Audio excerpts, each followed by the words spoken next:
Well, I'm very excited. I love open houses, and I think we're going to talk about a lot of different things today that are going to really, really impact your business. Because to be honest, when I first started, open houses were probably one of the most helpful things that I did to really get my business going. And I'll explain a little bit later on how that happened and why that happened and how you guys can duplicate it too. But I do want to get to know you guys a little bit, especially because there's three of you, and it sounds like you two at least know each other. Have you met Kason also? Okay. He's on Zoom. Well, so I know Kason. Hi, Kason. Hello. Oh, okay. Yeah. Oh. The family's awesome. Shoot. Jordan, we actually met at Tony's thing like a couple weekends ago. Yeah, that's right. Okay, sweet. Hey, I just ruined the slides for you. You can't see the slides right now, right? Yeah, I can't see him right now. I clicked the wrong. You're good. Share screen. See if I can do this. All right, can you see that now? Wait. Yeah, I can see. You can see the slide Ignite. Ignite session 7, capture leads with open house. That's good. I don't know where your face went on here, but oh, start my video. Anyway, sorry, I got distracted because I messed this up. Kehlani, so you were saying that you knew Kason from where? Yeah, so he worked with my husband and yeah. And what does your husband do? So he actually does commercial real estate. for Oh. years. But Oh, they- sweet. They met at they worked at Chocolate and Nido together. Okay, so they've known yeah. each other for a while. Yeah. Awesome. Well, very cool. So Leilani, right?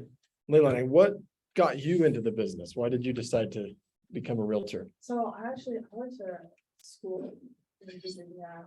Okay, I graduated in business management. awesome. And honestly, like I was at the end of college, I was like, everything else like didn't make sense. Okay, And then I met my husband, we got married, he got into real estate, and gotcha. it interests me and it kind of matched up with all my interests. Yeah. in business. So Awesome. So you're not from around here, you're from Virginia, or that's just where you went to school? that's just right. Oh, okay. I must be from Saratoga So it took Springs. Springs, sweet. So, Okay, yeah. awesome. Well, welcome. And are you already licensed then? Yeah. Okay, congrats. How long have you been licensed? Just for a couple of weeks. Okay, sweet. And have- I passed my test in May, but Okay, activated it. Yeah, I don't know how that works. No, you're good. but now you're officially an agent, you're ready to go slay it. Have you done an open house before? I haven't. Okay, awesome. Well, this will be great info for you for your first one. So that's Leilani and Jenna. Jenna. Oh, Jenna. Yeah. Okay, sweet, Jenna. What about you? What got you into the business and how long have you been an agent? So I'm not an agent. I'm waiting on my license from the Oh, state. that's right. You Um, mentioned that. this is sort of like, I guess, a second career for me. I Okay. was in the high-tech world for a while and quit. Stayed home to kind of raise my family. And then I have two sisters who are real estate agents and my brother-in-law is loan officer. Okay, so you've been So I've kind of been in that it. world a little bit. And it really fit with, like, I really easily could have gone back to the high tech world, but I just didn't want a 9 to 5. And I like the challenge of something different every day. Good, So, yeah. awesome. Well, So here I welcome. am. Hopefully I'll have a license soon. Yeah, absolutely. So I'm assuming you haven't done an open house yet then either. No, but I have one scheduled, with Sweet. Amber Burke is Yes. mentoring me. And Okay. I'm gonna go kind of shadow the girl that does her open houses. Okay. Like in a week or 2 weeks. Awesome. So, That'll yeah. be a great opportunity. Cool. Well, welcome. And Thank then you. Kason, what about you? Oh, he's gone. I don't know if it's something I did or if it's something he did.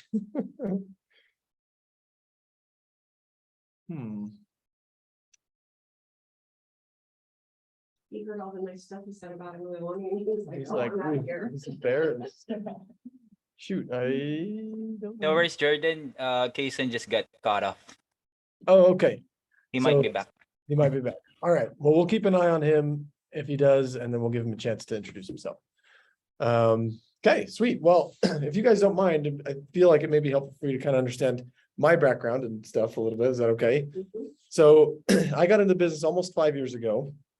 And I've always been here at Keller Williams. In fact, the month I got my license was the month this building opened in January of 2018. So coming up on 5 years, and it's been great. It's been a fun ride. Obviously, we've had some crazy times with the market, but that's just real estate in general. We kind of go with the flow on what happens with the market, and we adapt and we change our style and we change our focus in some ways. And that's what's happening right now too, as you guys have probably heard, and maybe you haven't experienced it as much, but you've heard that we're going through a shifting market. But for you, this is all you know as far as being an agent. And to be honest with you, if you can learn how to navigate your business through this market, if and when the market does change to a softer market or an easier market, your business is going to explode at that point. So that's that. If I were in your shoes, that would be my goal, is to just try and hone in on your skills, get really good at all these different things so that at any point your business is going to take off. I love this idea. I'm going to use this real quick. Just a simple chart.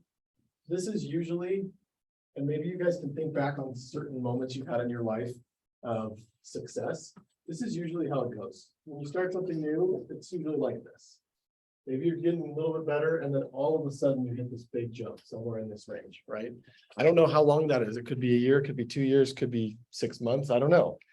For everyone, it's different, but just keep your minds focused that maybe you feel like you're not progressing a whole lot. Just keep doing what you've been taught, keep doing the things that you know that you should be doing. And eventually you will hit that point and it's going to be amazing. It's going to be really cool. And with real estate in general, like that is a huge opportunity, like that is there. And so definitely seek after that. I see that Kaysen's back on. I was worried that I kicked you off, Kaysen.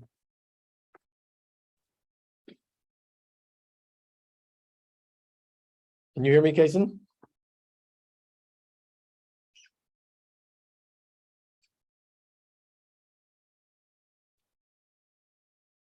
All right, well, he's muted for now, but Kaysen, if you can hear us. Oh, wait, sorry, I can talk. Sorry if you needed me to talk. I was just having technical difficulties. You're good, man. I was worried that I kicked you off, but No, you're good.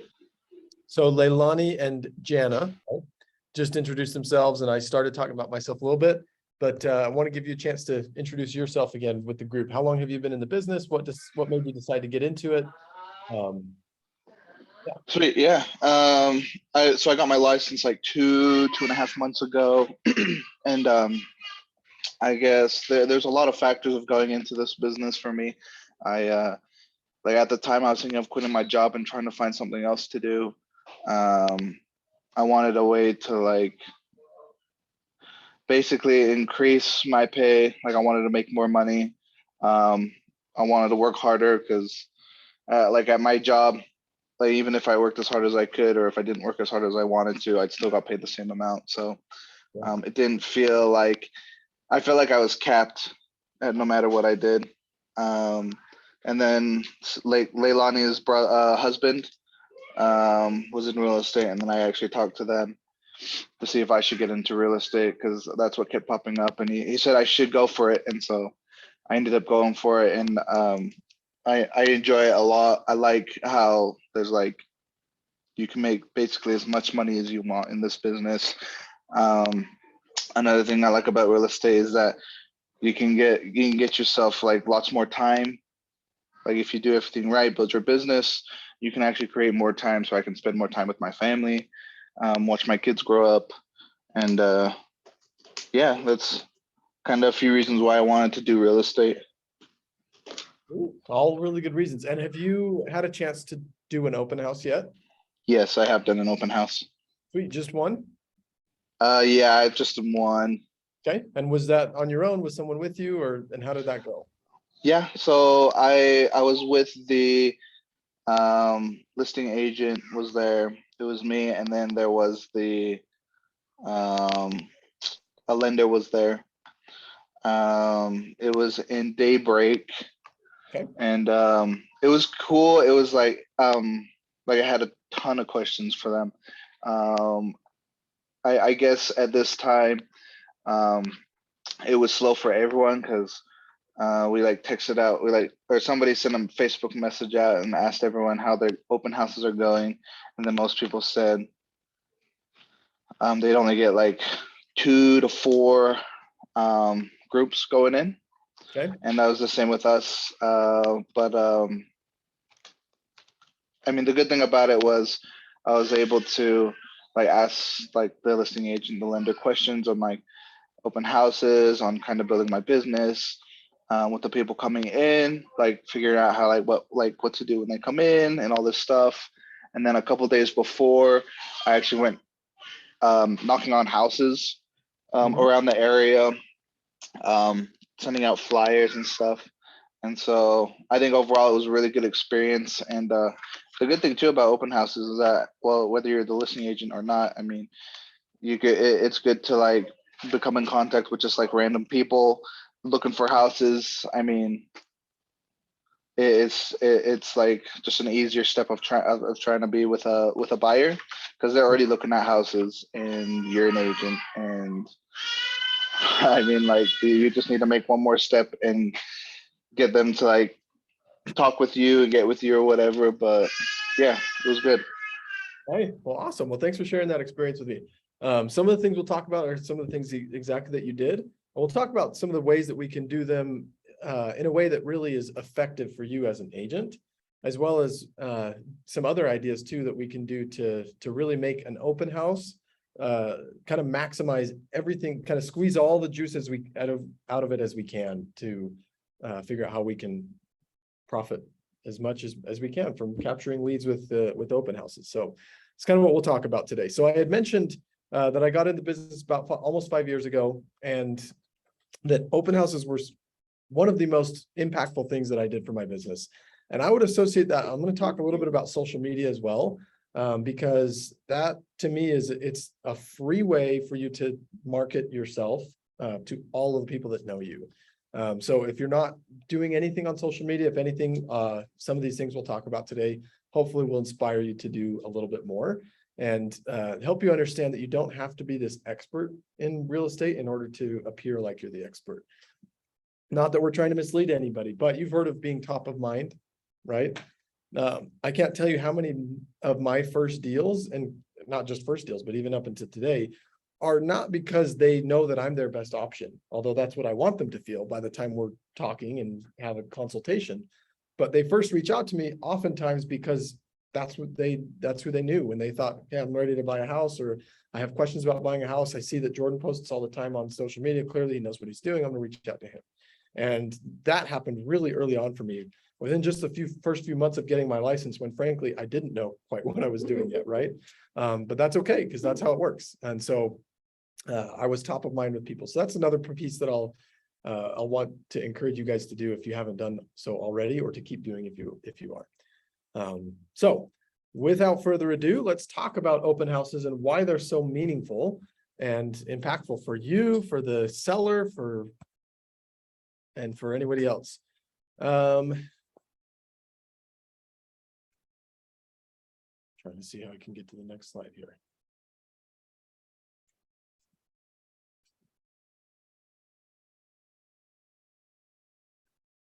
There we go. Sweet. Okay. So you guys have gone through some other Ignite classes, right?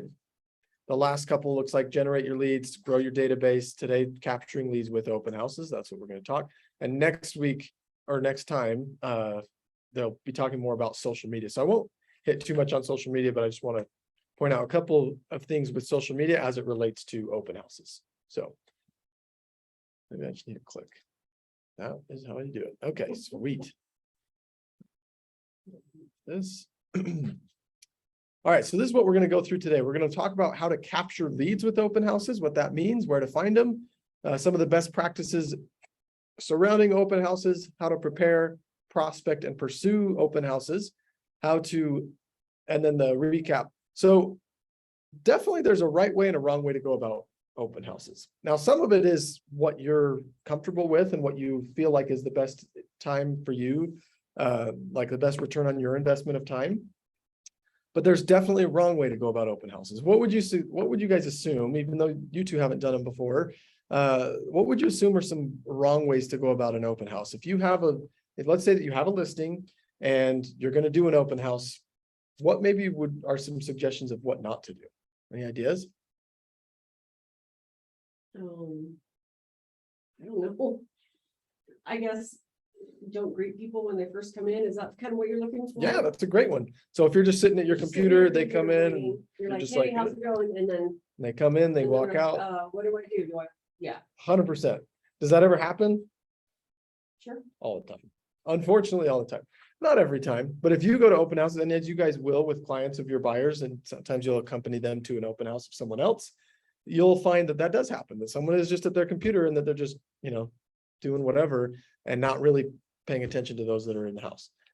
Huge missed opportunity there for sure. So that's a great one. Any other ideas of what not to do?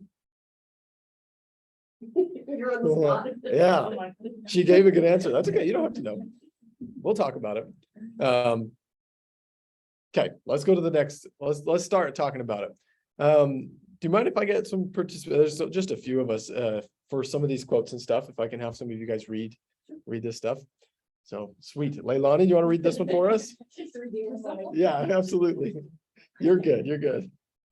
Nothing else about your business will have as big an impact on it as the number of views you have. Yes. So you guys have probably heard this term before, but we are in the what kind of business?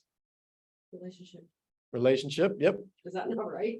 It is, but there's another term for it that we often use, and maybe you haven't heard it yet, and that's okay. But we're in the lead generation business. That's what Gary Keller Okay. talks about all the time. But yeah, it's another word for relationship, right? But It's a kinder word. yeah, exactly, it is. And that's the truth, is that we want to develop relationships with people, not just get people's names and numbers and contact information. But in order to do that, we have to start somewhere, right? And lead generation is that way of starting. So open houses is a huge way for people to gain people's information and start that relationship with them. So you will have open houses throughout your whole career. And I highly recommend that you do them and that you do them well so that you can take advantage of all the amazing opportunities that come from open houses. Okay, here's some limiting beliefs. Maybe you don't have a listing. Let's read each one of these and then we'll answer what the truth is behind it. So these are the limiting beliefs in some of these myths that oftentimes we think. So number one, I don't have a listing to hold an open house for.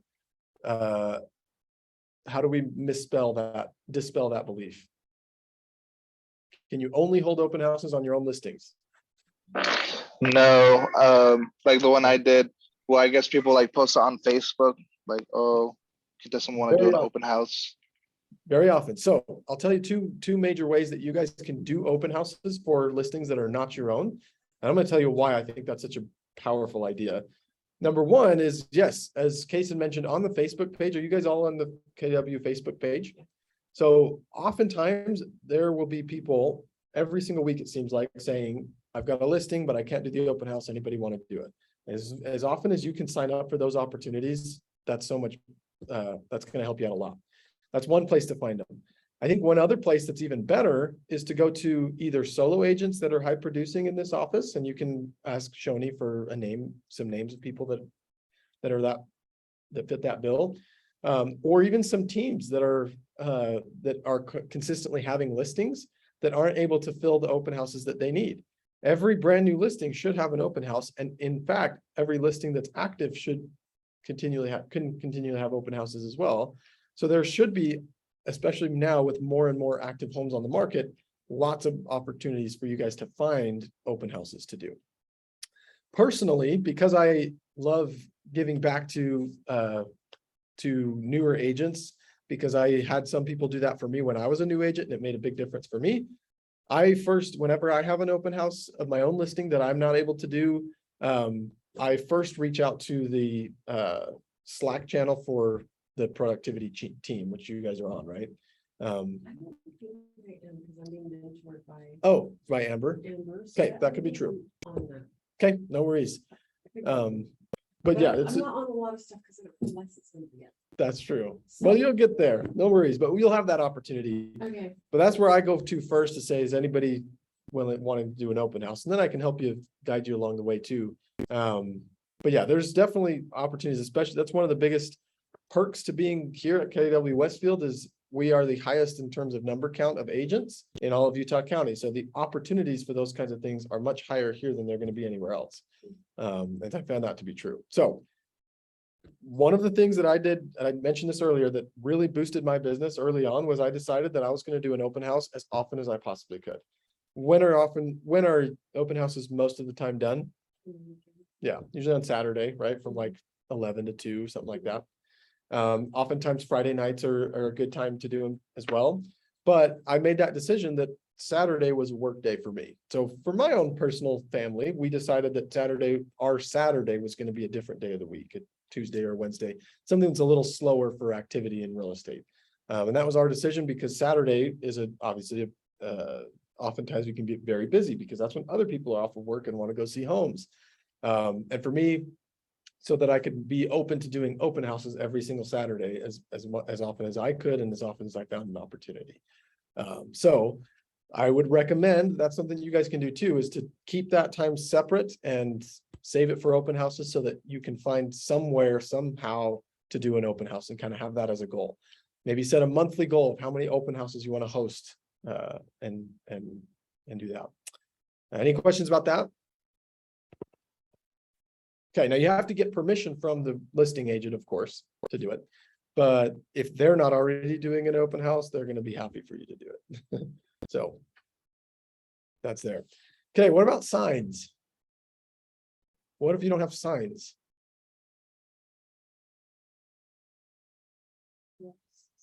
Yes, absolutely. There's really two ways. You can get your own, which is great. They're actually really inexpensive over at the UCAR office. If you've been there on Center Street in Orem, just by the freeway. They're very inexpensive. I can't remember for sure, but it's like $5 or something for an open house sign. So it's not like you have to spend hundreds of dollars to get signs. But if you don't have your own, whoever the listing agent is of the listing that you're going to do, if it's not your own, they're going to have signs too. And more than likely, you'll be able to do that. And then lastly, if you can't, again, we have a huge office of agents and most of us are very willing to share and give back. And so if you are in a position where you can't find signs on your own, you can post on there and say, does anybody have 5 extra signs that I can use for this weekend or Just something? like a generic open house sign. That's Yeah, what you're talking Yeah, about. that's all they have to be. Now, you can get more specific branded ones, and I personally have some of my own that I've branded to my team, but you don't have to use those. And for up until a year ago, I only had those red ones that you've probably seen all over, right? Those work great. There's nothing wrong with that.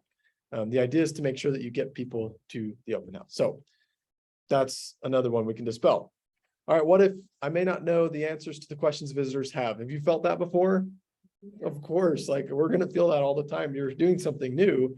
And even when you're not new, oftentimes you'll get a question that you don't have the answer to. Should that stop you from doing an open house? No, why not? Because you just say, I'll get back to you. Okay, great. Oh, yeah, I love that.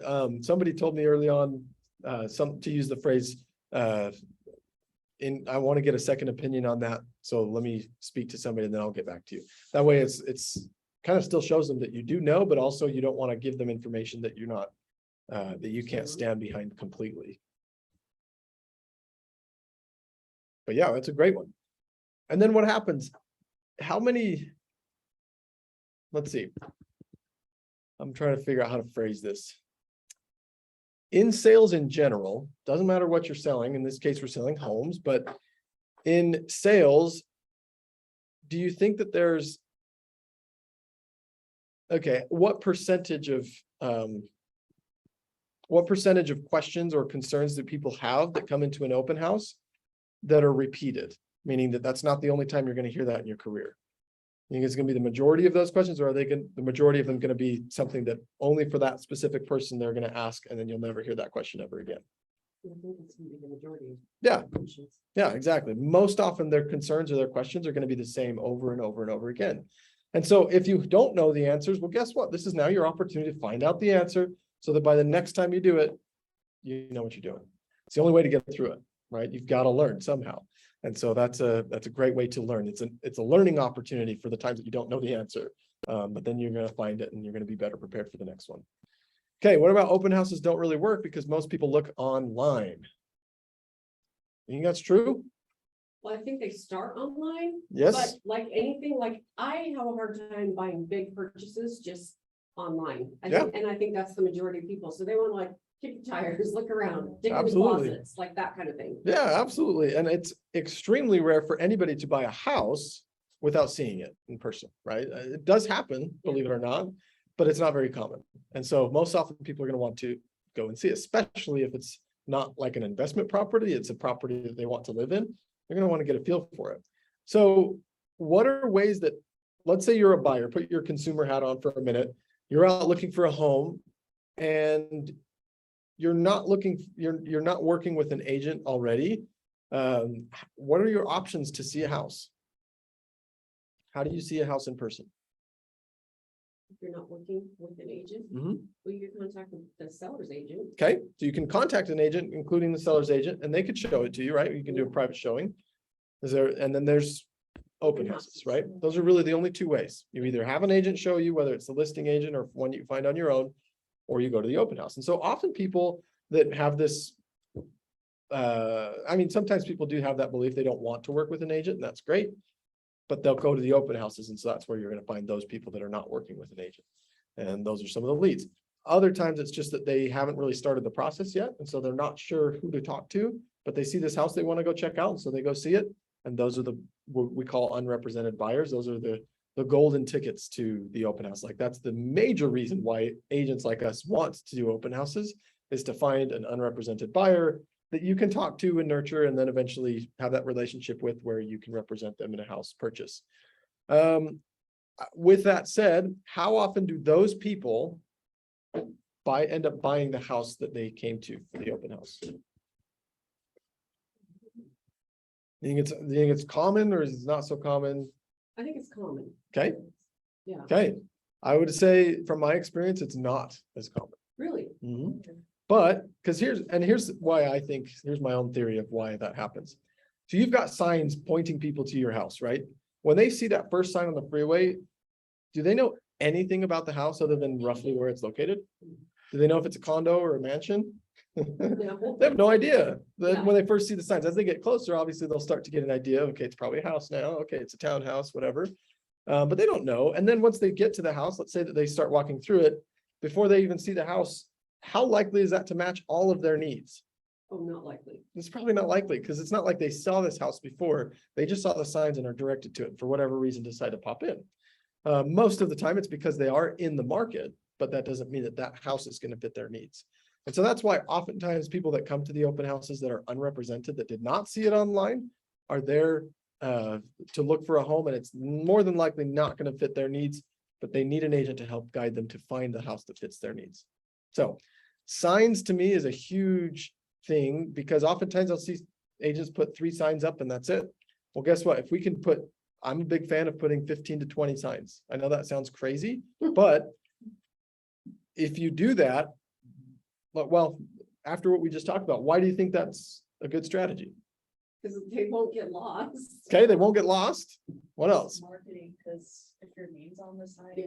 Okay, remember that's the second reason. And other people in like the neighborhood could see that and be like, oh, you know, we were thinking about relocating or whatever, or I know somebody who might be interested. Okay, yeah. That kind of thing. Absolutely. All of those there's a lot of pluses to doing it that way. And then, and the other reason is that you just simply get more traffic, right? You're able to expose yourself to more people so that more people have a chance to see an open house sign and eventually make it to you. If you just have 2 signs, they have to drive down that street and see that particular sign in order to get guided to it. But if it's in a lot more area, then there's a lot more chance that you can find more people. So to me, putting up the more signs you put up, the better. And the more attractive you can make your signs look, the better. Obviously, I mentioned that I have my own personal branded ones. Some have like those big flags, but what I did early on was the cheapest way, which is balloons, because they're waving in the air and you can see them, and that's great. You can get balloons at a party store, but if you're going to be doing open houses frequent enough, you can buy a helium tank that are not that expensive and just have it at your house. It's a lot easier for you to just do it, right? So yeah, exactly. Start those parties. But that's what I would do, because it does sometimes when you're driving, and I even see this all the time. I see an open house sign and it's like at 2 o'clock on a Tuesday and I'm like, did they forget to pick that one up? Like, I'm not sure, but if it has a balloon on it, it's real, it's live, it's going on now. Does that make sense? Mm, So yeah. on Saturdays, I kind of have that same feeling. And if I'm feeling that as an agent, I can imagine that more the typical consumer is also feeling that. But they're not sure if it's really live, but if it has a balloon on it, it's more likely to be live. Okay, so the last one, I won't feel safe. What can you do to protect yourself if you feel that? Sure, buddy. Get a buddy. Yeah, Have a gun. could be. Yeah, that was my first thought of that's what You could. I'm not going to tell you not to do that Yeah. if you're carrying with the license. But yeah, get a buddy. And Sheila came in just a few minutes ago. Lenders can be, if you find a good lender that is willing to go to an open house with you, that can be great, because oftentimes, especially where you're new, more than likely they're more experienced and can be there to really capture people with you, and teach you, and can just be that example. But regardless, even if you're more experienced or whatever, you feel more comfortable, it can be great to have a lender there, because then any loan questions or mortgage questions can go directly I to was just them. gonna say it's a great selling point, because people Yeah. come in and they look at the house and they go, well, I don't think I can afford it because the market, yada, yada. Exactly. And then they can help Well, dispel it's like, that. well, let's figure that out real quick, and they can talk. Absolutely. So it can be great to have mortgage partners there with you, and yeah. But even if it's another agent, especially if you know, and you'll get a sense of when homes will be more popular. I know, Kason, you mentioned that recently you did an open house that only 2 to 4 people came.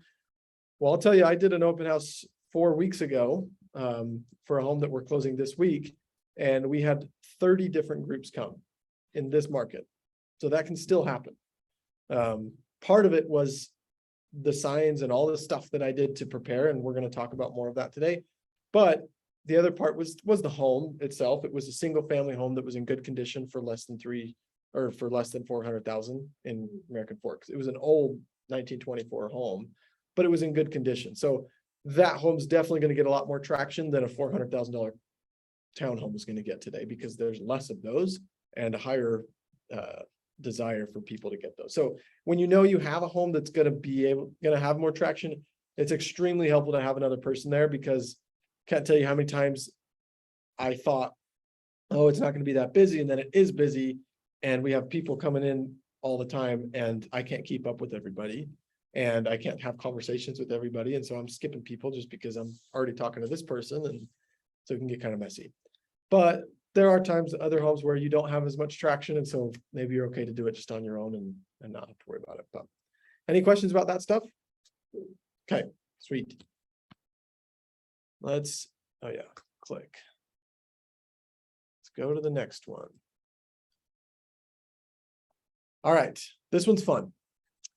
Who benefits from an open house? There's 4 options, all of them. Okay, perfect. Let's talk about each one. Number 1, how does a seller benefit from an open house? They get more traffic. Yeah, People want to come to buy their house. exactly. That's a huge one. So, and I think it's kind of somewhat obvious, but this is really fun. When you guys do get a listing, I'm going to tell you a little bit of what I do when I talk about the open house in the listing presentation.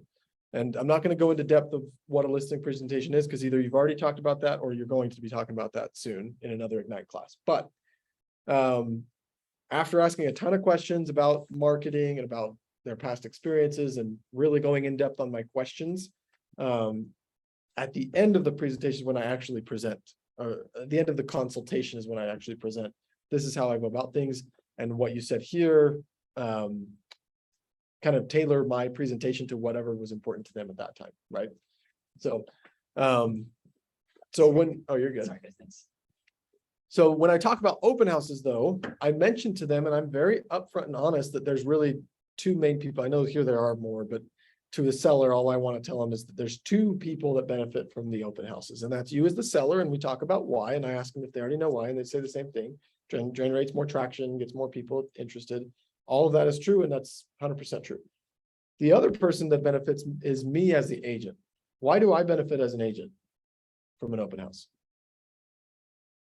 Because you get potential people. Yeah, that's the number one thing. And I'll talk about the number two thing, which is social media in a minute. But yeah, number one is because you have opportunity to potentially help someone else buy a house. Could be theirs, or it could be a different one.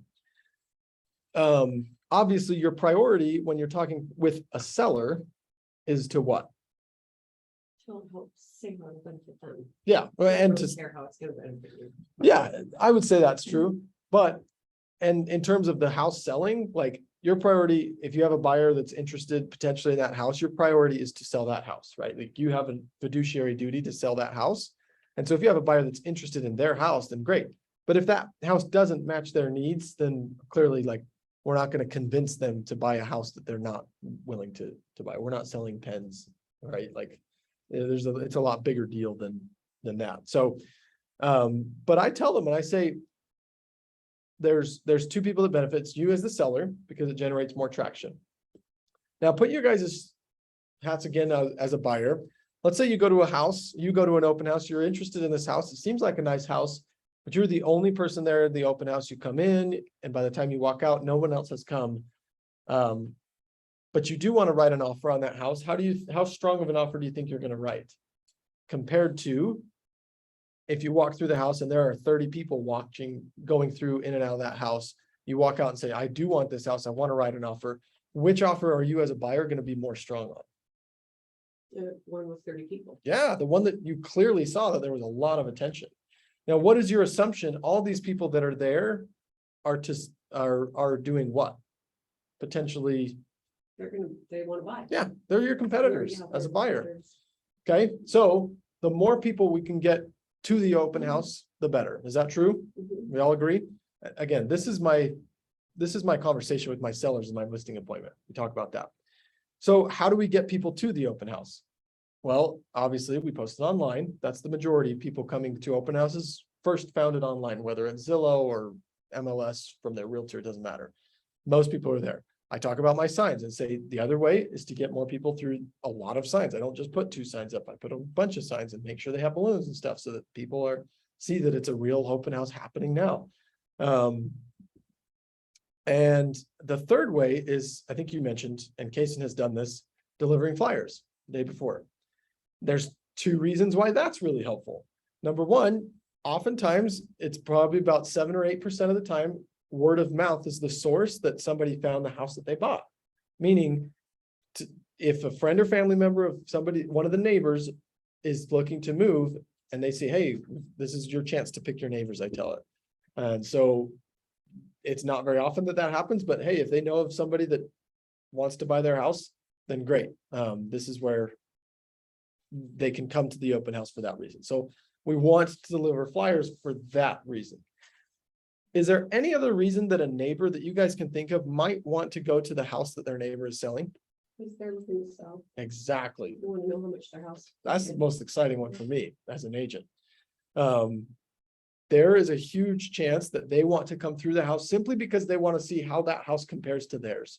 And if their house, oh, your house is selling for 500,000, well, mine has an extra bedroom. I can probably sell it for more, whatever the case may be. So they want to come and compare their potential. So that's a huge one for you as an agent. Those are definitely ones you want to practice and get better at to convert those into actual business for you.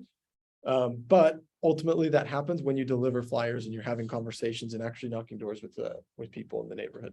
So when you deliver flyers, you will not actually knock the door and then hand them a flyer and tell them, hey, I'm selling this house, or an open house. I will be honest, it depends on the time I have.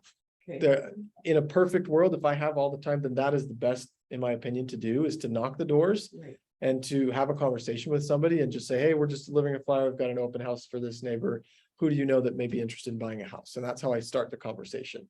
And they may say that, oh, nobody, but, and then they may kind of develop the conversation into, well, how long have you lived in the neighborhood? Have you enjoyed living here?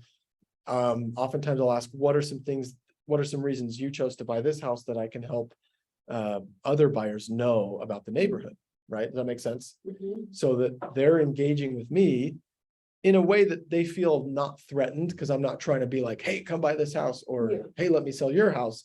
It's just a natural conversation. Why are you interested in why did you decide to come here? What do you like about the neighborhood?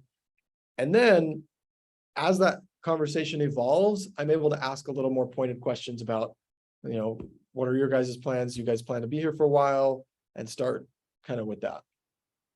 So how many flyers do you hand out? Because that's Great really question. time consuming if you Yes. have that conversation. And that's why I with- said it just depends on the situation. And there are times where now I oftentimes will leverage that out to somebody else, whether it's another agent or even a non-agent, where I just pay them to deliver flyers for me. How many depends on the size of the neighborhood and size of the home. If it's a townhome, ideally, I want to deliver flyers to every single townhome in that community. And so I do that. And so there's a neighborhood that I frequently do business in, and it's got 225 townhomes. So I print 225 flyers. So it's a lot. Yeah. But if it's a single family home in in a larger neighborhood, oftentimes it's somewhere between 75 to 100 of the surrounding homes. And I'll look at the map and kind of get a gauge. Because my idea is I want it to be somewhat similar of a home that I'm marketing. Mhm. Because again, if I'm trying to get sellers that are going to be hopefully business for me, the more similar the home is that I'm actually selling to theirs, the more likely I have a chance of doing that. So I kind of look at the map and just kind of get a gauge of how many. But I literally get a Google map and I count how many homes I need to do and how many flyers I'm going to print. Okay. So So does Yeah. GW print flyers for you, or do you go somewhere else So I print them here. You do pay for them. That comes out of your monthly KW account. It's cheaper here than it is to go to like Office Depot. Like I can't remember the numbers, but I remember when I calculated how much I would spend to do it at Office Depot versus here, and then eventually getting my own laser printer, like how much it costs per thing. It's considerably less here than it is with like Office Depot and stuff. And then do you have your own laser printers? So do you print them at home I- yourself? Sometimes I print, but it's about half the time because at this point, I just do it more on convenience, whether if I'm at home at the time that I need to print them, then I'll do it at home. Otherwise, I'll do it here, but it is a little cheaper for me to do it at home on my own with a laser printer, not an ink printer, Yeah. but a laser printer. I calculated, it's a little bit cheaper. It's not much though. Okay. So this printer's awesome. And then, yeah, it just comes out of, they just add that onto your bill, to your monthly bill.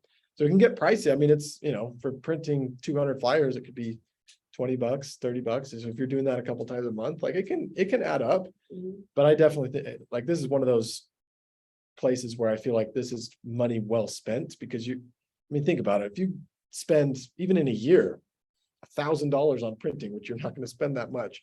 If you get, how many deals would it take for you to make up that money? Yeah. Like One. one deal in 5 years at that Yeah. rate, right? Like that's all it would take. So, yeah, I think it's definitely money well spent. It gives you more conversation pieces for sellers. So, okay.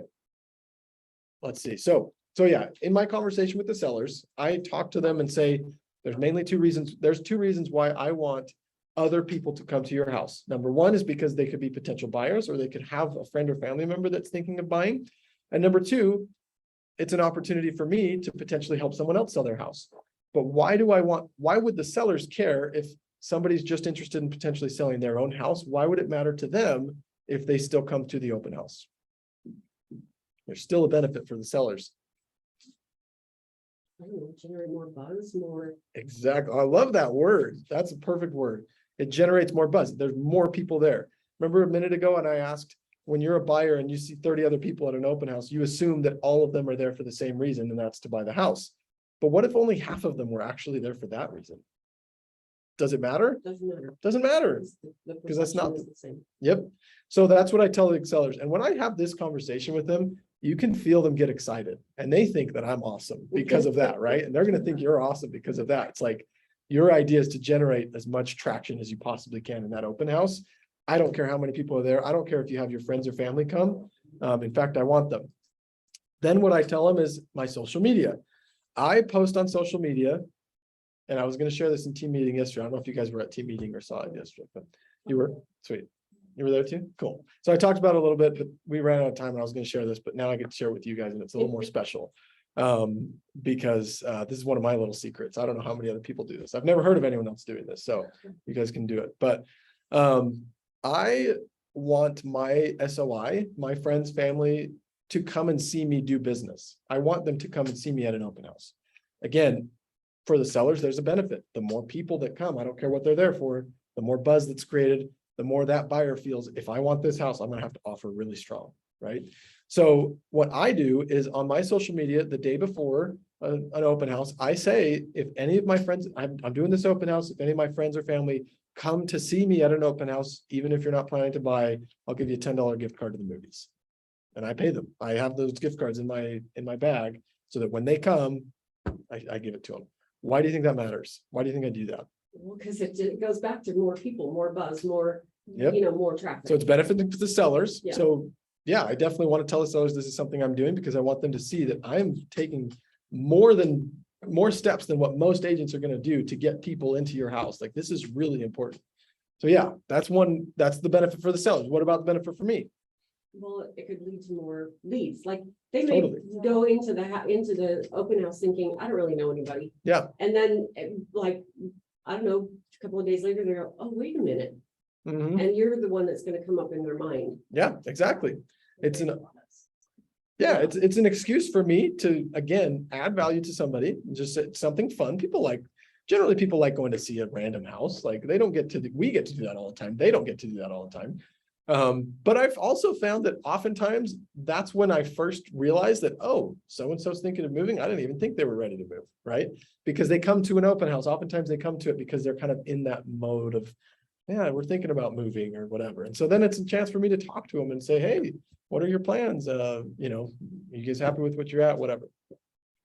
And I've had that happen multiple times. And so to me, paying that $10 gift card to whoever that comes to my open house is again, money well spent, because if it's going to get them there and they get excited and they have something fun to do, it doesn't have to be $10. I used to do $5 gift cards to Starbucks or something, like whatever you want to do. But that's what I do to get more people. And recently I've taken that one step further in sharing this with my sellers. And I say, if you repost this, because I'm going to have a post that says, all of that. If you repost this on your page and your friends and family come and say that they saw the ad or the thing on their Facebook page, I'll pay it to them too. That way it gets my sellers working as part of the marketing as well to get more and more people there. So really fun. Hey, I have a question real quick. Yeah, go ahead. So how much do you usually give out? Because I feel like if I did that, I feel like I'd have like a ton of people come.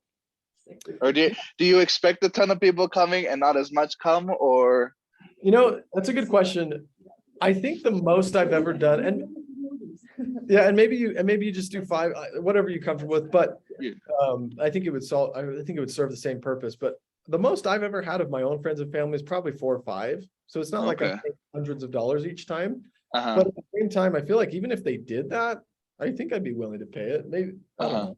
Maybe you have a bunch of freeloaders that are just, because you have to be careful with that. Like sometimes you got freeloaders that I don't care what you're doing, but you said free, I'm there, and I don't care. But I'm gonna come grab that card real quick. Most people aren't quite that way, but there are definitely those people out there. To me, I see that as a cost to do business. Like as long as it's not happening too frequently, and maybe actually this is a tip I did a couple of times. On your Facebook post, you can actually hide it from certain people, right? So if you know that, oh, I don't want him to see it because I know he's going to come, but he just bought a house with another realtor yesterday. Like, I don't want him to come get my $10. So you can hide it from those people if you know who they are already, right? But again, it's going to happen sometimes. That doesn't mean you're going to sell a home to every single person you ever give a gift card to. But I think it's just a cool thing to add to your business that can work more often than not.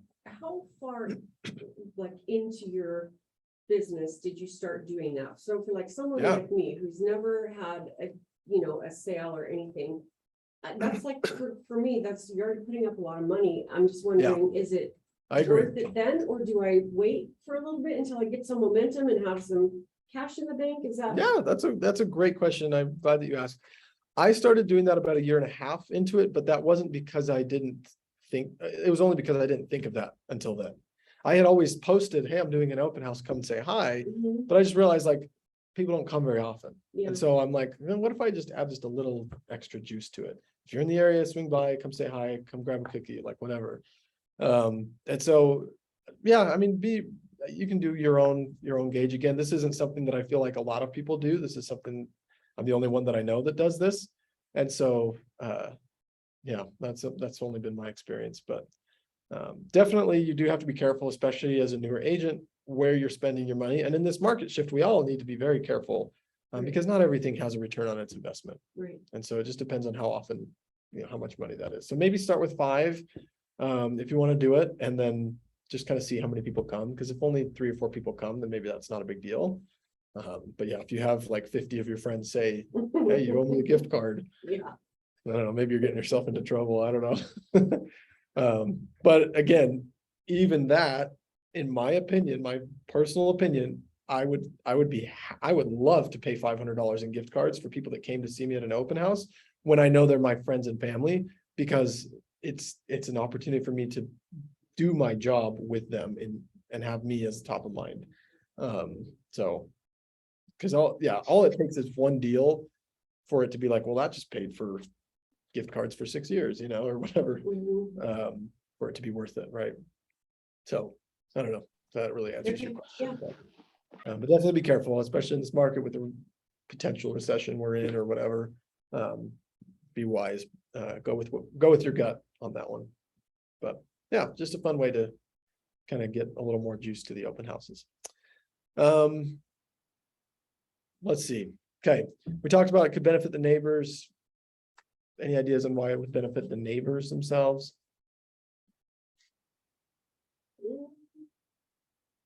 I think is really the only thing we talked about was just that if they're thinking of selling, they Yeah. can come and see it. But that's probably the only reason. Or, yeah, or like if they want to buy it. I know True, that, yeah, like, if they or family- if they have family and friends, yeah, so it can. I would say that's the least benefited of the group, other than the ones that could potentially sell and that you have a chance to help them. So, yeah, so all those things.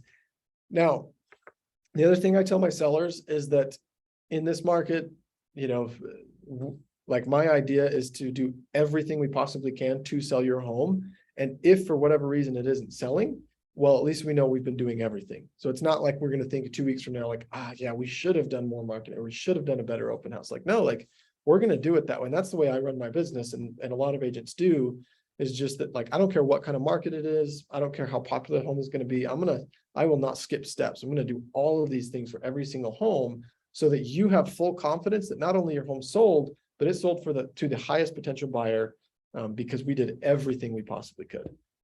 Even if you do get a buyer in the first 2 days, if you didn't do an open house, then how do you know that that was the highest bidder? Yeah. Like you don't, unless you just do all the steps. And it's not like you can hurry and sell your home here and do it this way and then hurry and sell it this way and figure out which one was better. Okay, I'm going to go with that one. Like, it doesn't work like that. You got one shot to do it. And so to me as an agent, I teach this to my clients and I help them understand how important it is for us not to skip steps.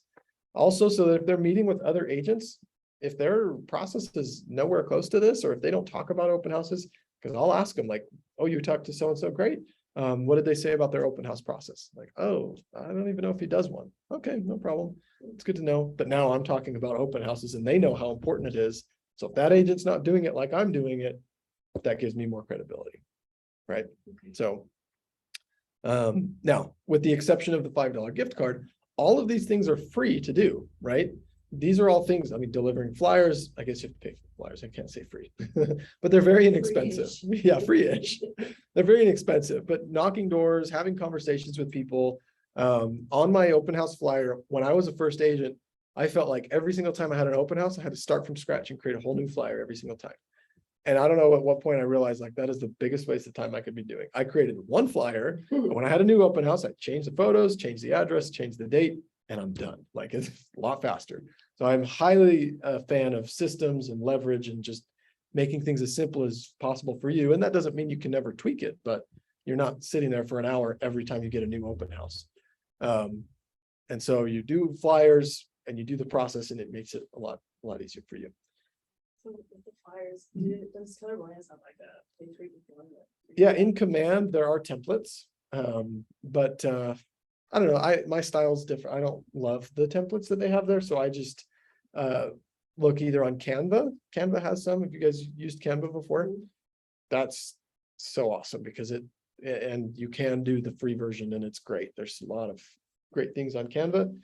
And then, yeah, depending on at what stage you are in your business, and if you're on a team, a lot of times teams will provide that for you. If you have a virtual assistant, sometimes virtual assistant can provide that for you. So there's ways to leverage that out, but as easy as you can make it for yourself, the better. So yeah, great question. Okay, let's move on to the next spot. Benefits of the open house. Okay, so just, okay, inexpensive. That's the word I should have used, not free. They're inexpensive, okay? It's a prospecting tool. We've already talked about how you can find buyers from open houses and you can find sellers from open houses. It has a high return on investment, and it gives you a chance to qualify leads, meaning these are people more often than not that are really close to buying, as opposed to just calling a random person that may not even be thinking of buying a house. These are more often people that are a little more interested. They're more nurtured leads. And so these are some of the major benefits of open houses. Okay,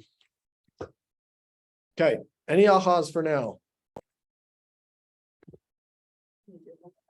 Yeah, do an open house. They're fun. They're good. That's like my next step. Okay, yeah. Yep, Riley's got access to open houses, and yeah, that's great. I never really thought about how many potential people you could, I guess, call them potential leads. Yeah, exactly. To, It's a lot. One other thing that I'll do, I mentioned about social media. So on my social media, when I get an open house, because I want to come from a place of like, I don't know, two things on my social media when it comes to my business. I want to either just be providing value to people so that it's not an annoyance to them that oh, here's another post. Like, no, like, oh, that's a good tip on cleaning my house or whatever. There's a lot of different ways you can add value through social media. But the other way that I think is really important is they need to see me doing business too. Like if I'm just doing other things that have nothing to do with real estate, then they don't know that that's really the business I'm in.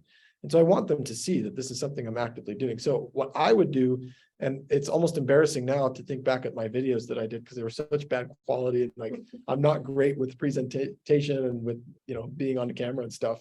But I would do it. I put myself through that system to do it because it worked. Like, can't tell you how many people, just after a few months of me posting these videos, I'd do like a walkthrough of the home. And just to see, I can see who's looking at my videos. Maybe there are people that are interested in buying. I can reach out to them. Hey, I noticed that you like the video. What did you like about that house? It's a way for me to have those conversations with people without them feeling like they're being sold something or that I'm trying to attack them or anything like that. Like it comes from a natural place. So I would do these walkthrough videos of the home and say, this is the home that I'm seeing or that I'm doing an open house today. Come check it out. I'll be here till 2 o'clock. If you're in the area, come swing by. I'll give you a $5 gift card. We've got some treats here for you as well, but let me show you some of the house. Now, early on, I did like every nook and cranny. I opened the closet doors and like all that stuff. Well, at some point along the way, I read something that I was like, oh, that's obviously like the point isn't to show them the house. The point is to get them to the house. So if you're showing them every piece of the house, more than likely, they're not going to, they feel like they've already seen it. But if you show them parts of the house that are great, and then maybe kind of give them a little, oh, and if you guys come see it, like you'll see the master bathroom, it's beautiful, or, some of the features of the house that you don't show on the camera, maybe that gets a little more people there to the house physically. So. Okay, any other ahas? Oh, go ahead. In fact, I was thinking of taking a 5-minute break if you guys are okay with it. Now is perfect time. great. It's a good little segment to stop. So we'll come back in just a couple minutes. Is this Yeah. Yeah, Just heads up, I have an Yeah. appointment I have to Okay. go to, so I'm gonna leave at 10 after 11. no So problem. it's not you, No, it's me. Thank you for letting me know. We should be able to get through just about all of it by then anyway. So Okay, good. cool. Well, let's continue. If we can. Okay, so now you guys feel like you have a better understanding of how to capture leads with open houses? Takes work, it takes time, but You can definitely do it. And I would say that just like, as we mentioned before, these scripts and these practices, as you go knocking doors, I can't come from a background of knocking doors. I did knocking doors for 7 years, did summer sales Oh, before wow. doing real estate. So you'd think that for me, it'd be easy, but trust me, every time I get out of the car and start knocking doors, it's not comfortable. Like, it's part of the reason why I left. But I still do it because it's extremely effective. And so if you can just get out of your own head and get through that comfort zone, the thing that I would always tell myself was I would think of the last person I had a positive conversation with, or in my case, my door-to-door days, I would think of the last person that I sold. And I would think, if that person answered this door, or someone just like them answered this next door, could I sell them again? And of course, the answer is yes. Like, that was a great conversation. There's plenty of people in between that are going to be, you know, ornery and not so great, make you want to quit your job. But if you can remember that, no, that last person, that type of person answered the door again, could I have a positive conversation? Yes, absolutely. So those are the people you're looking for. It's not going to happen on every door. And that's okay. Like, you're still doing your job, because the ones that you do have a good conversation with, just think of all those other ones as leading up to that. Like, you're one more no closer to a yes, right? So don't let your limiting beliefs tell you that it's not worth it or that you can't do it. Just get in there and keep going. Doesn't matter.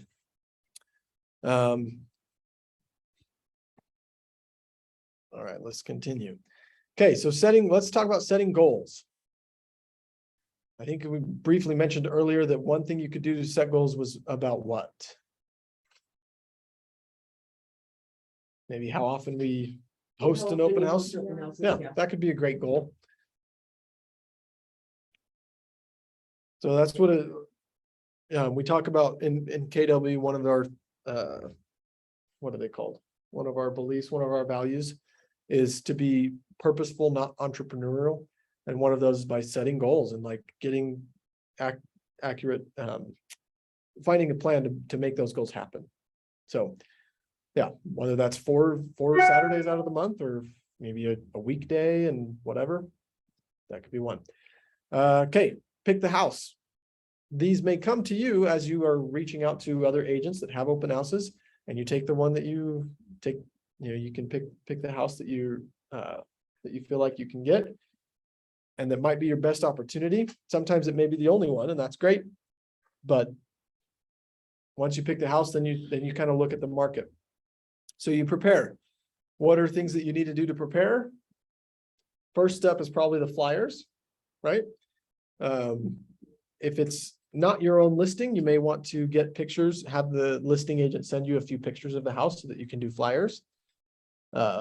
Whose name, number, and face should be on those flyers? It's a trick question. The agent, the listing agent, no? Maybe you guys said it already first the correct way. Maybe it wasn't as tricky as I thought. Yours can be, okay. even if it's not your listing, right? As long as you have that permission from the seller or from the seller's agent to market the property. So Ooh. if it's their listing, say, great, do you mind if I do flyers with my name on it? That's what I would ask. And most agents are going to say yes. A couple of times in my earlier days, I remember they said, as long as mine's on there also, which that's fine too. So then So then you would put like listed by sure. John Doe. Yeah, exactly. Or contact me for more information. So maybe listed by them, contact me for more information for you, right? Because can you sell that house? Yeah, you totally could. That's part of what you're doing. But then doesn't that get you in trouble with the listing agent?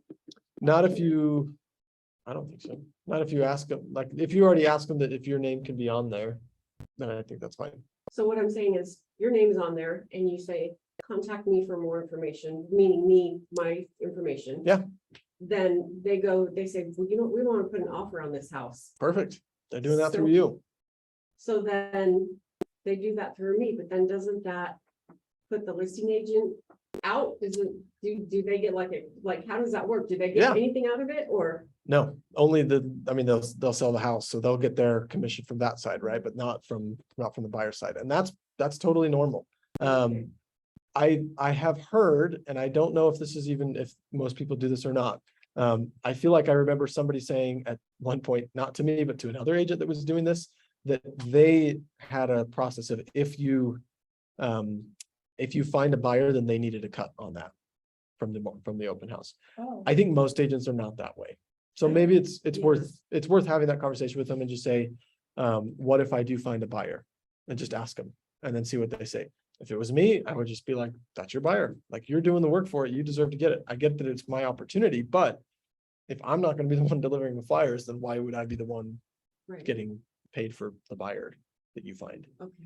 That's my mentality. So I'm glad that you brought that up, because now that I think about it, it's probably safer to have that conversation with them beforehand with the agent and say, what if I find a buyer, and see what they say. And if you have to negotiate something, great, like whatever you're comfortable with, but more often than not, it's going to be your buyer.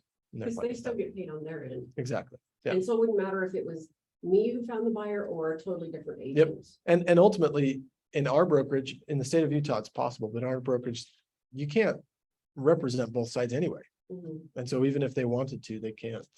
They're not supposed to do that. So, Okay. I didn't realize that was the thing with KW. yeah, just with KW, there's kind of ways around that, not in an illegal way. Just like if you do ever have a situation, because I've had this a handful of times in my career, where I've representing the seller, and then one of my own people that I find, whether it's friend, family, or whatever, wants to buy that house. Mhm. The way I do it is there's an unrepresented form on the KW Westfield site that you can get. And it basically says this buyer is going in as unrepresented, meaning they're not going to have an agent. So I'm only representing the seller. But because I found them, I'm not going to charge the seller a 6% commission anymore, because there isn't technically a buyer's agent. But because I found them, I would reduce that to like 4.5. So I'd actually get paid more if I were to do that, if that makes sense. Mhm. But I do that because it would make sense for the seller, because they're reducing their commission from 6% to now 4.5. So it's better for them. It's better for me because I'm upgrading my commission from 3% to 4.5. And it's better for my friends or family because they get a house that they wanted. So why reduce your commission though? Because like they're planning on paying you 6% regardless of what buyer comes in. Yeah. Does that make sense? Yeah, Is that totally. just like a courtesy to your seller? From my perspective, yeah. Okay, And also just because there officially isn't another agent involved. yeah, And so, yeah, I want to incentivize my sellers to to use have you. me do that, Yeah, right? Because Okay. again, it's more commission for me, but I want to give them a reason for why it makes sense for them too. Yeah. So that's why I do it that way. I've probably done that 4 times in 5 years. So it's not like it's super. all the common. time, but it does happen enough that I feel like it's worth having that conversation. So when I'm filling out the exclusive right to sell with the sellers beforehand, when we get to the part where it talks about limited agency, I don't go into detail at that point because it's not very common, but I do briefly mention, this just means that if I ever find my own buyer, that is interested in your home, then I'm not going to charge you the full percent. So it's 6%. We'll talk about it at that point, but just know that it would be a reduced commission, because there wouldn't be another agent involved.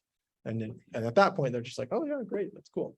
And then if it actually does happen where I'm like, hey, I actually do have a buyer and they want to write an offer, this is what that would look like for you, because I could reduce your commission. This is how much you're getting total. Mhm. And would that work for you? Okay, So. Is that complicated? Yeah, no, it makes sense, I Good. just have like a question, I just don't know. How to do it. Oh, okay. I'll have to ask it later, because No I have worries. to like think about. It's not gonna make sense if I ask it. That's all right. You can try.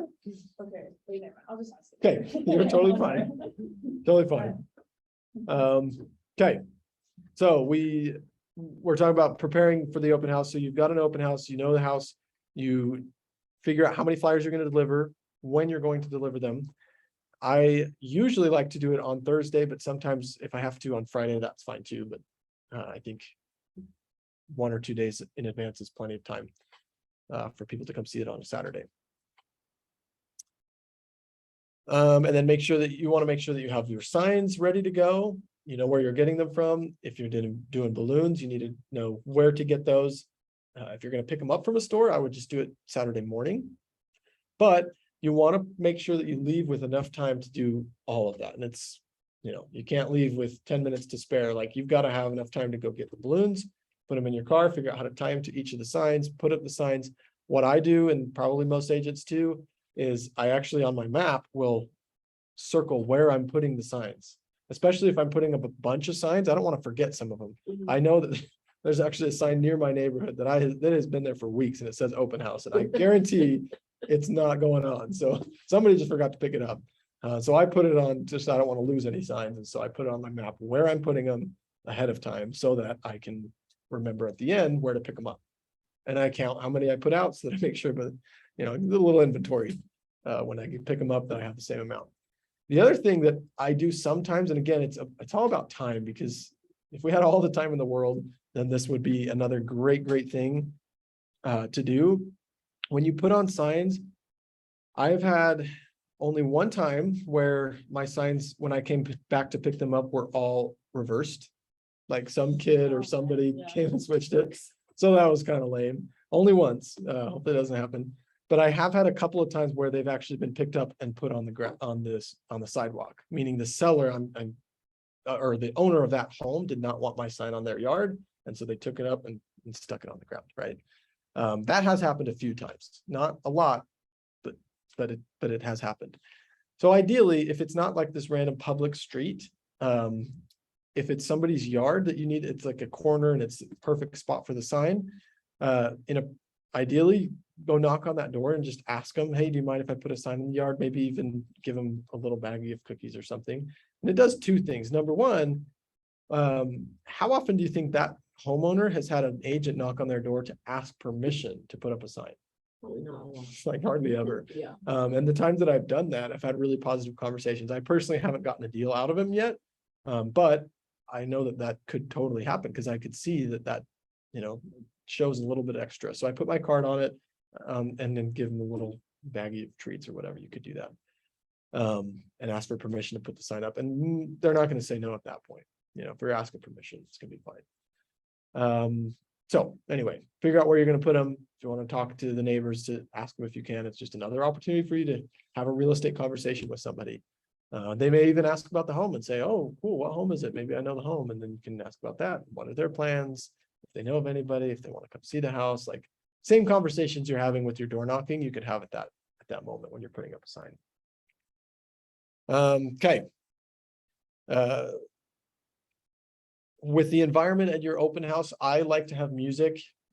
My favorite is to put on an oldies station. I think that's just easy to please everyone, is to put some good oldies on there, but you can do whatever you want. But I just bring my own little portable speaker and have music. A lot of the sellers that you're going to be selling will have a speaker in their home. And if you ask permission for that beforehand, you could get that.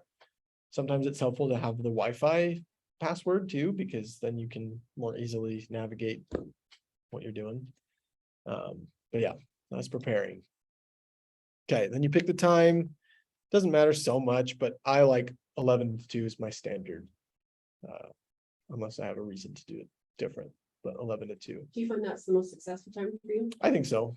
Yeah. Not too early, and then people can still do stuff later. Yep. Kind of thing. Yeah, Okay. exactly. Prepare your stats. So this one, you want to be careful, because again, I mentioned before, your primary objective is to sell the house. And so I'll tell you one that was just shocking to me. The other day I went to show a home with an agent, or sorry, not with an agent, with a buyer of my own. And it was just a randomly scheduled time that I went, and we saw it at 10 o'clock in the morning, walked out at 10:30, and I got a text from the listing agent of that house saying, here are some other homes in the neighborhood. Would you like me to show you any of these? And I'm pretty sure she did not, I don't know what happened. I don't know how she thought that, but I don't think she knew I was an agent. And so she thought I was just a buyer. And she didn't even ask a single question about what I thought about the house. So if I am a buyer, she has no idea what I think about the house that she's trying to sell. All these other ones in the neighborhood are listed by different agents. Those are not her homes to sell. If I was a real buyer, she could help me sell those buy those houses, right? But she is the listing agent. She has a fiduciary duty to sell that home. And if, in my opinion, she did not do that, because she didn't even ask what I thought about that home. She's trying to sell on these other homes. What if I go see those other homes and then I like one of those more, and then she didn't get her home sold, right? By the way, that home's still on the market. It's been on the market for 2 months. Well, it also says to the buyer or whoever she sends the text to that she doesn't have a lot of confidence in that home. Yeah, And yeah, then you exactly. start thinking like, That's my a good mind, point. what does she know that I don't know? Right. Maybe I shouldn't like this home. Yeah. Yeah, that's a great point. So anyway, if you're the listing agent, your primary objective is to sell the house. However, as we've talked about, there are times where that home does not fit the person's needs. It's not going to fit everybody's needs, and that's a real thing. So you want to be prepared as an agent to handle those types of people as well as handle the people that are interested. And so to me, there's two different segments. Once I know that they're interested enough in a house, my objective is to try to get them to write an offer and see if that's a potential route they want to pursue. Once I know that they're not going to be writing an offer, okay, then let me help you find another house to find, right? And I think if my sellers, I always think, because sometimes they do have cameras and they may be listening in on your conversations, but if my seller were to hear me say, yeah, you don't have to buy this house, that's totally fine, let's go find you another one. How good of a job do you think do they think I'm doing as an agent to sell their house? Like horrible, Yeah, right? confidence just, or Yeah. their confidence just went up the door. But if they understand that, okay, I did try to sell your house first and found out that this is just not going to work for them, and then I'm trying to capitalize on an opportunity, I don't think that they're going to hate me for that, right? So that's what you have to be careful for. So in order to do that, what's often recommended is to have a couple of other active homes for sale in the neighborhood that are similar to that one. Similar enough that if this was close to what they wanted, maybe one of these other ones will be a better fit for them. But again, you want to have that conversation after you've made sure that they're not interested in this one. So you could print off a couple of different MLS sheets of homes that are available nearby that might fit their needs a little bit better. But I would keep those in a drawer so that they're not like open to everybody. So that's not your primary objective unless you get to that point. So those are some stats that you could prepare. You could also just know, well, I know for a fact that there's a home that's sold nearby for 500. This one's actually listed for 490. So you could get this for a deal. I know that there's no other homes in the neighborhood for sale right now. This is the only one. So whatever the situation is, you want to be understanding of that so that you can have a little more ammo to go with for them.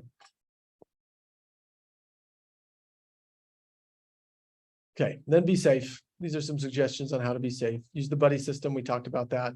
Arrive there early. There have been a handful of times where people are there before I am. They're ready to see the house. They're eager to see it. So if you know, again, if you're going to see a home that's probably going to be a popular home, you want to make sure that you're there early enough so that everything's set up and ready to go. So like half an hour, 15 minutes? I would say 15 minutes is probably enough. Okay. Yeah, if you're at the house 15 minutes early, because then you'll still want to set up your music and set up your Yeah. computer or whatever. But I think 15 minutes is ideal. Okay. Yeah. Park on the street. I think this is a good suggestion just because I don't, and I wouldn't even park on the street that the house, I wouldn't park right in front of the house. I want to have that available to people. Yeah. So I park across the street or a little further away, if I can. You just don't want to park in the driveway for sure because they want to be able to see the whole house. Yeah. Hopefully the sellers don't park there either while during an open house. Hopefully the cars are gone, but check all entrances and exits, make sure your cell phone's fully charged, or I always have a charger in my bag just because I oftentimes will forget. You want to turn on every single light in the house. I also like to open up all the windows, the blinds, put them all the way up, open up all the curtains, just have as much light as possible. That's generally for selling anyway. Mhm. Check your local COVID guidelines. We don't have any. I think that's dead. Yeah, no. My wife told me the other day that they announced that even if you have COVID now, you're not required to be quarantined Yeah. anymore. Is that true? Yeah, I guess well, with that. like for just like a couple of days, and then it's not like before, like where you're quarantined for 10 days. Yeah. It's like after like so many days, you're good. Yeah. Like wear a mask. So I think we're pretty much over it now. Yeah, that's awesome. And then follow market center guidelines and checklists for open house. I don't know that we have any like requirements, but there could be something that maybe there's a checklist or something of things that you could do. Okay. The one other thing that I think is important to make sure we cover before you leave is when you're at the open house, what kind of conversations do you have with the people? And normally I have more of a discussion, but you've got what, like 4 minutes? Maybe I'll just tell you what I do, Okay. if that's okay with you guys. That's not normally how I like to go about it, but when someone comes into the open house, one of the first things that you have to find out is if they are already working with an agent or not. That's one of our requirements as agents. If they already are working with an agent and you're trying to capture them as a buyer for you, you're stepping over your boundaries and you can get in trouble for that. So you don't want to do that. So you've got to find out. So they have to, I don't remember all the legal terms, knowledge and how to go about it, but basically you need to ask a couple of questions in order to find out if they're already working with an agent. However, I don't like to straight up ask, are you already working with an agent? Because what are 9 times out of 10 people going to say, even if they're not working with an agent? Yes. They're going to say yes. Why? because They don't want. gets they you to don't want go the sales away, pitch. right? Yeah. So Yeah. I don't like to ask that question because I don't want to get a response like that. My first question is, I ask them, awesome, thanks for coming to the open house. My name is Jordan. If you have any questions, what are your names? Blah, blah, blah. How did you guys hear about the open house today? That's where I'll start. Oftentimes, that's where they'll tell me, my realtor sent it to me. Great. Now I know you're working with a realtor. To be honest, I'm not going to spend a lot of time on that person because what if someone right behind them comes in that's unrepresented, but I'm giving this grand tour to these people that already have an agent. Right. To me, that's a waste of my time. So I will say, awesome, thank you for letting me know. If there's no one, if I can see the doorway and there's no one coming in, whatever, I can ask a couple other questions, like how long have you been looking? What are you looking for? Whatever. But ultimately, I'll get to the point where I just tell them, okay, feel free to tour the house. And then I'll just be up here, in the kitchen or the living room, wherever I'm at. If you have any questions by the end, feel free to stop by. One other one is when they ask me who their realtor is, I ask them what their name is and number.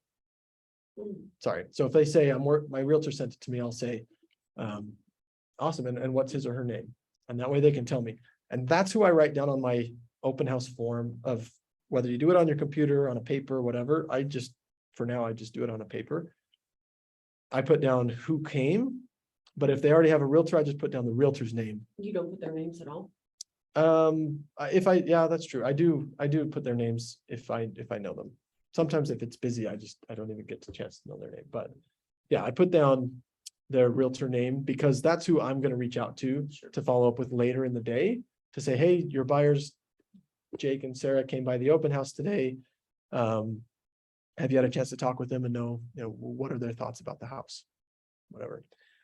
But yeah, you definitely want to get a phone number every single time someone comes through the open house, whether it's their agent's phone number so you can follow up, or if they're unrepresented, that's of course you want to get their information.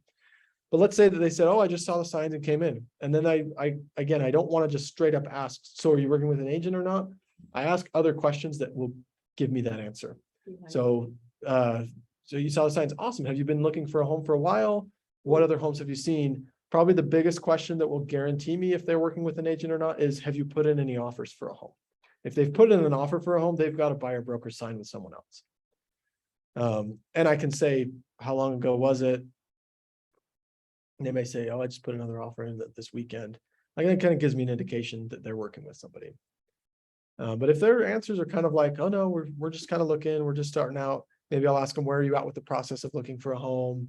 Just kind of asking questions to get them to tell you more information. And more often than not, it'll just come out that, yeah, and I'm working with the realtor, or my realtor this, or whatever. But then if they get to a point where it seems to be pretty clear that they're not working with an agent, most of the time, the way I'll handle that is those are now my priority for the open house. If anybody else comes in, I want to help these guys at least make sure that I'm doing a full process. Because if I'm just doing a half butt job with 5 people, I'm probably going to get 0 of them. Mhm. But if I'm doing a full service job, even if I miss 3 people, but if I'm doing a full service job for 2 of them, then chances are I can have a better impact with that. So I'll offer, would you like me to give you a tour of the house, or would you prefer to just go out on your own and then check in with me at the end? I always say that because I don't want them to sneak out on me. I want them to come and say hi and answer any questions. Some people are of the type where they want to go see the home on their own. They don't want me there, and that's fine. I don't want to bug them and just hover over their shoulder and be like, ooh, did you like that? Did you see those cabinets? Sometimes they feel like they can't talk freely if you're Exactly. like, well, what were they thinking in Yep. here? Like, this carpet is horrible or Yeah, whatever. exactly. Yeah. But oftentimes they'll say, yeah, if you want to give me a tour, that'd be great. And I, of course, would love that, because then it gives me a chance not only to talk about the house, but really to have a conversation with them and ask them more questions. What do you know about the market? How have things been going? What are you looking for? What's motivated you to move? Get them to talk so that you can be better prepared to have a little bit of a discussion after. But regardless, when they come in and check with you, first thing, your priority is to do what? As a Find out listing if they're- agent? If they have an agent, if they're represented by an Okay, an yeah. agent. If they come in, you want to find out that. And by the end of it, if you are trying to sell the home, your priority is to sell the home. So you want to ask them, what did you like about the home? You could ask them, what did they not like about the home? Is there anything in the home that doesn't quite work for them? And if it's a big deal, like, well, yeah, it's on a busy street and I just don't want to do that. It's understandable. We can't change that. But if it's like, I don't like this paint color, sometimes that's feedback we can give to the sellers that maybe we can say, hey, some of these buyers are saying they don't like the paint color. Maybe that's something we change. You know, So to do help with some you- selling. Maybe make a suggestion, like they say, oh, I hate this paint color. Do you say, well, you know, that's a relatively easy fix? Yeah. I mean, is that okay for you to say stuff like that? So in general with sales, I want them to come to those conclusions on their own. Yeah. So yes, the point that I want them to realize is exactly what you said. I want them to understand that that's, okay, great, that's easy fix. Yeah. And this whole room will change with the paint color, like it'll feel a lot more open and whatever. But I want them to draw that conclusion on their own. So the way to do that is to ask them questions like, would you feel like another color might be better? And then have them be like, well, yeah, if we just painted it to this, okay, are you familiar? Do you know of any painters? Do you know how much that would cost? Or would that be something you do on your own? And kind of get them down that road, like, well, yeah, I guess it would only be a couple $100 to do it on our own. Okay, great. That's cool. That's awesome. Anything else about the house that didn't quite fit your needs? Okay. As opposed to me just telling them, well, yeah, but that's easy. I can fix that. Then they're just like, pff, you know, they don't believe it as much. And some people have a hard time seeing the vision with like, Yes. not like my husband is very much like that. Like he'll Really? walk into the house and go like, oh, I hate everything. Yeah. And I'm like, no, wait. These Look, are you easy, could do this this, is you could do this. that, and Yeah. like, yeah. It's true. You'll definitely get people like that all the time that feel like the changes to be made are harder, which is why in most situations, when a seller can do some easy updates like painting, if it needs painting, if it's outdated and the carpet's outdated, Yeah. those are two of the easy fixes that they can just do that's going to give them a bigger return on their money. But if the seller hadn't done that, you can tell the buyer and have those conversations with them. Well, how much do you think it would be to do this?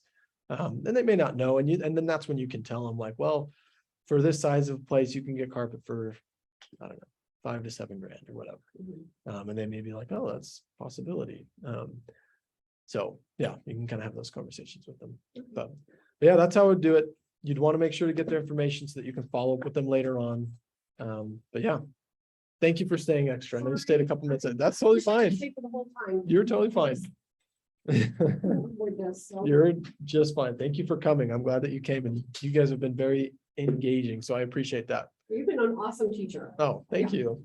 fantastic, so, Awesome. thank you Well, very if much. you guys need anything, by the way, don't hesitate to reach out to me. It's gonna give you a card. Okay, I gotta tell you, my husband just got he's a structural engineer, but he just got a card that you just tap it with your phone. Oh, Have you yeah, seen yeah. that? I have And seen those. those are like $20, but if you pay like an extra $30 a month, Yeah. it will mine the information of whoever taps Tapped your it. card Oh, really? and send it back to you. Oh, interesting. Well, that's Yeah. helpful. Anyway. That's cool.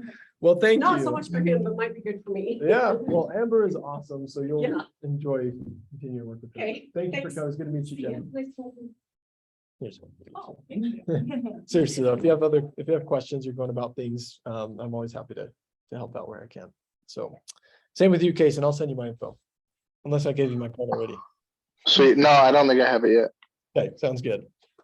I haven't forgotten about you, by the way. Okay, well, we don't have much left to go over. Do you guys have any questions right now or anything that you feel like we haven't talked about that you want to know before we finish? Regarding open houses? No, I think it was really good. I learned a lot more than I thought.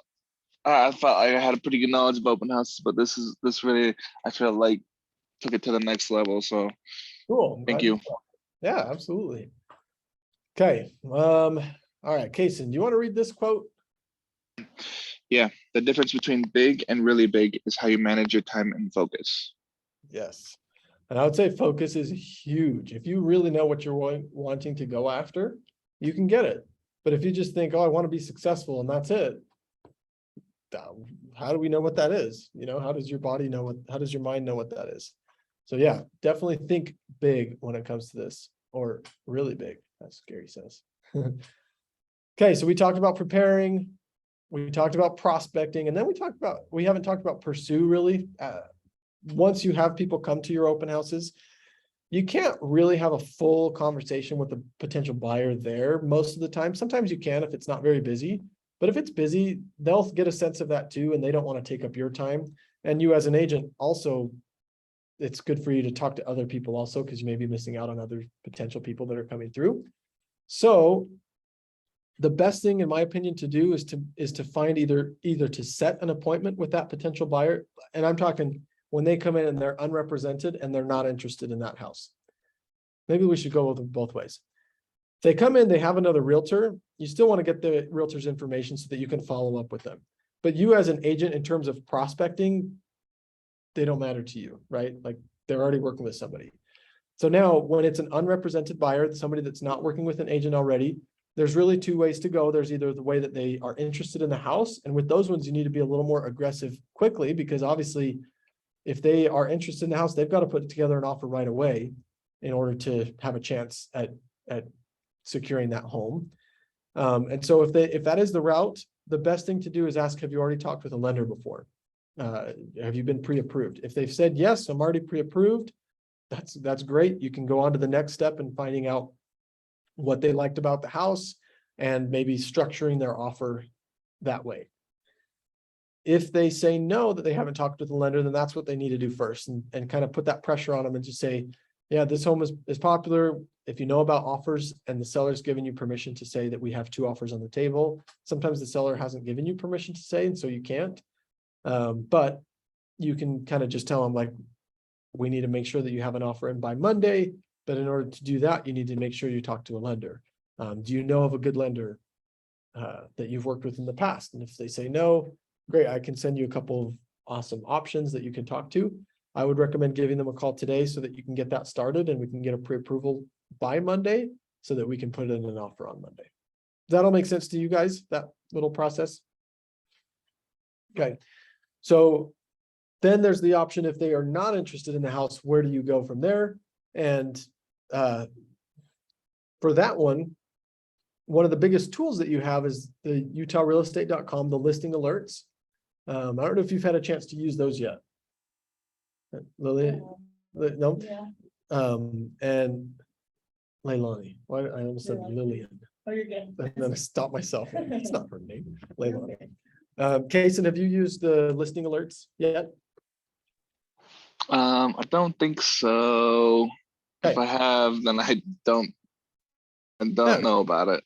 Well, sometimes people call them hot sheets, but basically on utahrealestate.com, it's where you can set up a search for somebody that automatically sends them the home matching their criteria as soon as it hits the market.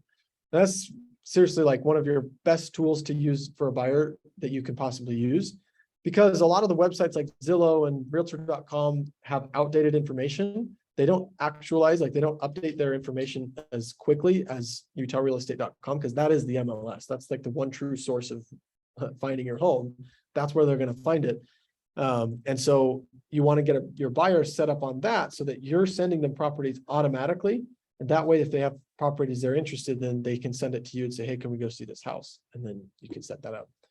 So with these buyers that come in that are unrepresented and they're not going to get that house, I would say that the best thing for you to do is to get them up on a hot sheet or a listing alert, number one. Number two, get them set up with the lender so that you can get them pre-approved and they can find out how much home they can afford and what payment they'd feel comfortable with to know what price range you're looking in. But the third one is to set up an appointment with them to do a buyer's consultation. Have you guys had that Ignite training yet? Buyer's consultation? Okay, that's probably coming in later. In fact, I think my list is right here. Sweet. Yeah, you have not had that yet. That one is going to be really helpful for you to learn about this, but they'll go more in depth on it. But basically, that's what you wanted. That's what you're wanting to do is to have a buyer's consultation where you have an appointment with them, where you can talk about what their needs are, what they're looking for, and then you can talk about you as an agent and how you're going to help them accomplish those goals. So those are kind of the 3 things to do. Make sure you get their contact information, get them set up on a listing alert, get them set up with the lender, and find a time to meet.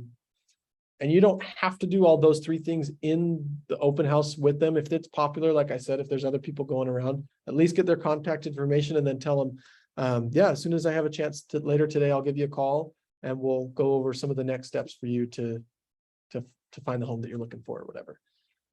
That way you can call them back and then you can go over those 3 options with them when you have a little more time to explain what those are. So any questions about that? Okay, sweet.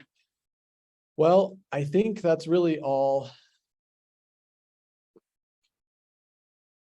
that we need to discuss. Most of this we've already gone over.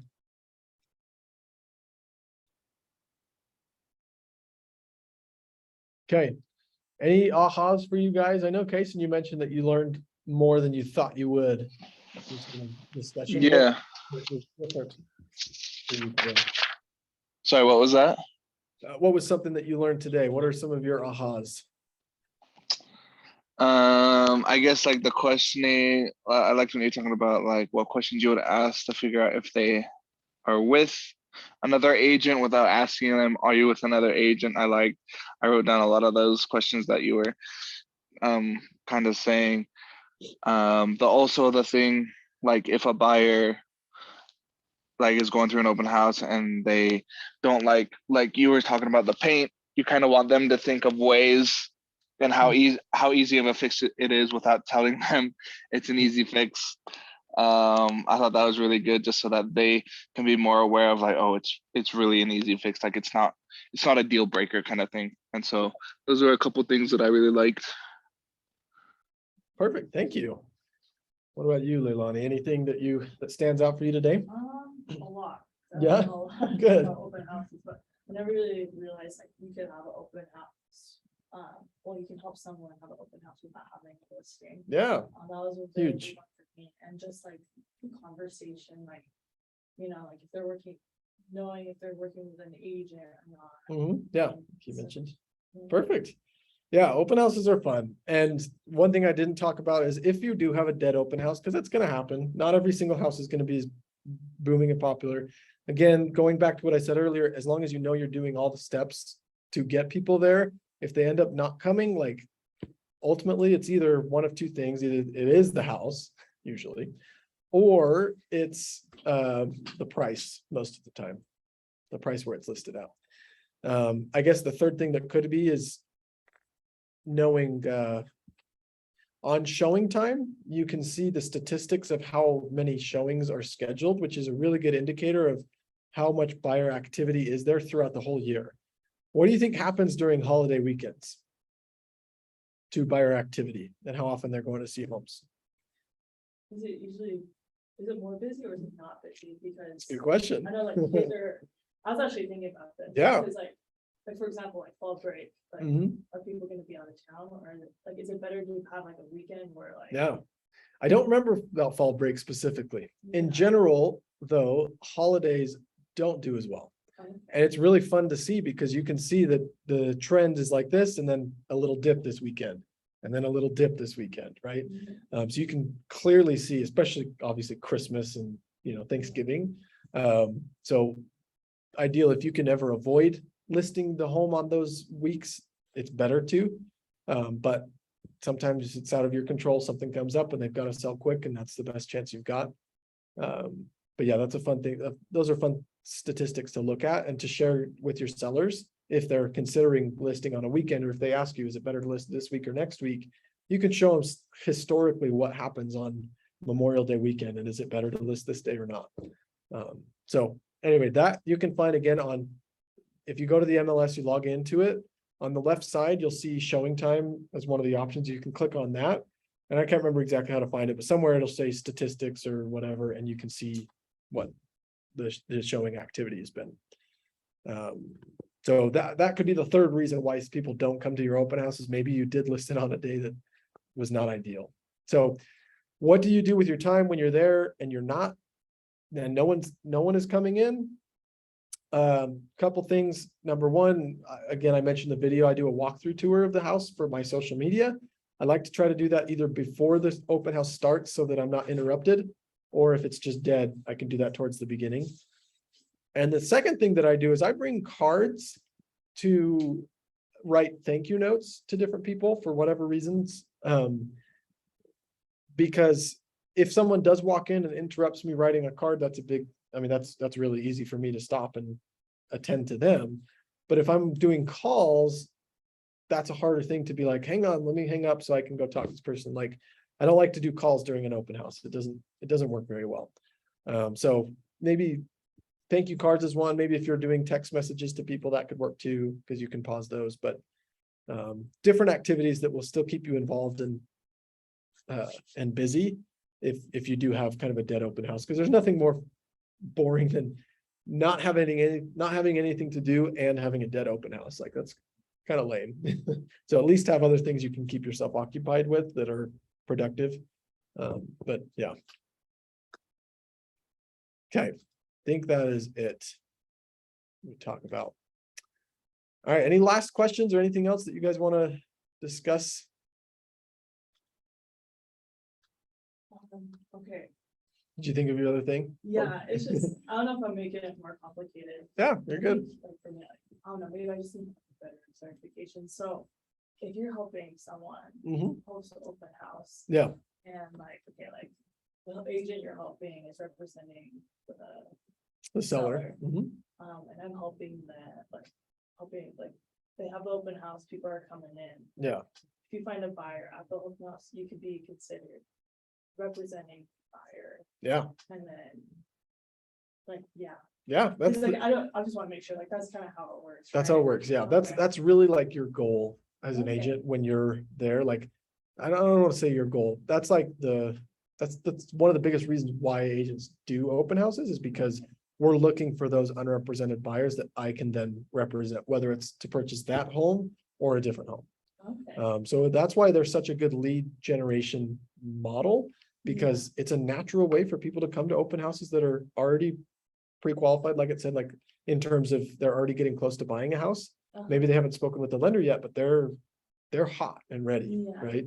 And so yeah, those are the ones. And then the one that I definitely don't want you to miss out on is the seller opportunities nearby in the neighborhood by delivering Okay. flyers and knocking doors. And Oh, sorry.